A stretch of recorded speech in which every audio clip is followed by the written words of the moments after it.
Hi, I'm going to talk about insurance and all of the costs that might be involved with your cancer journey. And if you don't have insurance, I feel for you because there are so many costs. Even with insurance, there's so many out of pocket costs that can get way up there in the tens of thousands. That's what happened to me last year. So there's going to be a few things that I'm going to share with you because insurance and staying on top of all the bills is kind of like a full time job. At the beginning, you're trying to find anybody who is close to you in network and also that's taking new patients. And so that can take a lot of time. Jack was helping me with that. We both spent 5 hours each one day at the beginning trying to figure out who we could find that was a radiation doctor, the chemo doctor, which is a medical oncologist. And I was very fortunate. I found two, one of each, in the same building and was close. So that way I didn't have to drive all the way downtown Dallas. So that really, really helped. Even though my cancer doctor, after all my cancer treatments were done, my cancer doctor's company sold to another company that was not taking our insurance. So that I was fortunate in that I was already through with treatments. And since then, the chemo doctor has changed twice. And so right now I don't have a chemo doctor. Hopefully I don't need one.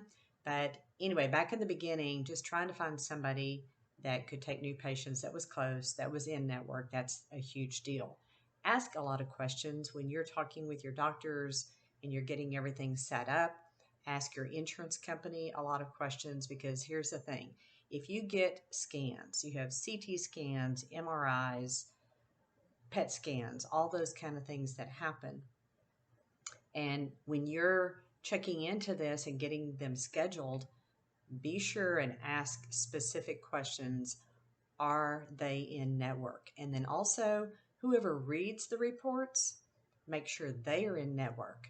I had a situation where I had asked all of these questions, had all my notes, and when I got the bill later, I had a bill from somebody who had read one of the reports who was out of network. And so I went back to the company and I stuck with everything that they had told me in the beginning and I made them stick with it, and that saved me $1,000 out of pocket. So that was worth trying to make sure I had all my notes, logged everything, and asked all those questions. You also want to, in staying on top of those bills, just double checking to make sure that it's what they told you because it kind of has to go through its process with the insurance company before you ever pay your portion.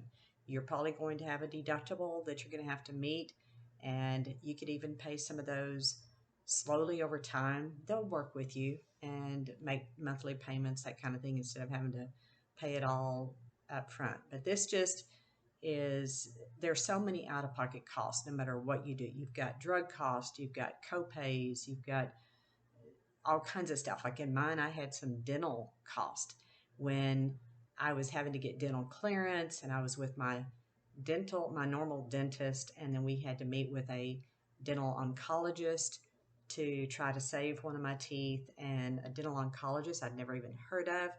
And they were out of network because I didn't have a lot of time. I went that route, and through the process, they were wonderful to work with. They helped me in so many ways. And yes, the tooth had to be pulled. And then I ended up having to have what you call gel Claire. It's a mixture that tastes like metal, and I had to swish with it in my mouth to get my teeth prepared for the radiation to the head and neck cancer. It still didn't help. When it all happened after surgery, I could barely open my mouth, so I couldn't even chew. I didn't have the tooth here. I didn't have the two teeth here, so I couldn't even chew. But anyway, just ask a lot of questions. And if you know anyone that does not already have cancer, I'm going to suggest them getting an Aflac cancer policy. I had that. My team had decided they didn't want to pay for that many years ago, and I kept mine. Thank goodness I kept it because it helped me some. It helped me with some of those out of pocket costs. So just no matter what you do, just ask lots of questions, stay on top of everything, log everything, keep a file, and be prepared for a lot of expenses, a lot of time.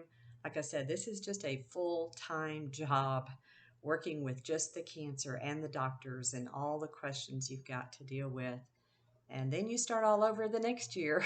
So that is just hopefully a little bit of information that helps you along the way, because it's scary. It's a lot of stuff to think about when you've got to find doctors and deal with that, and find somebody that you feel comfortable with. I know at first I wasn't sure about my chemo doctor, but after getting to know him and him getting to know me, I felt more comfortable with him and wish I could have stayed with him when his company sold. So I've been very fortunate. I have a good surgeon, a good radiologist, and right now, no chemo doctor. Hopefully, I don't need it, like I said, but everything's been good with that. So I'm here to encourage you again and just uplift you and praying for you during this journey, because it's a lot of work, but don't let it scare you. Don't let it take you down. Just know it's part of the journey. And sometimes when we go through these tough times, we learn a whole lot about ourselves. We learn that we're stronger than we thought. We know we could go through a whole lot more than we ever dreamed that we could. And God has been there with me every step of the way. I just, I, I had to learn to accept it and adapt and just trust God through this whole process, because I didn't have a choice.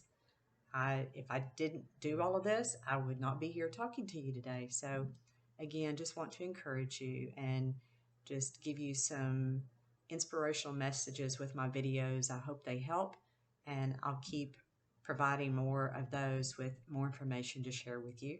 So, have a wonderful day. Keep the fight, keep fighting through this, keep pushing through, and no matter what the insurance and all the paperwork that you have to deal with, just know it's part of it, and just bear through it. Thank you so much. I'll see you on the next one about my cancer healing journey. Thank you.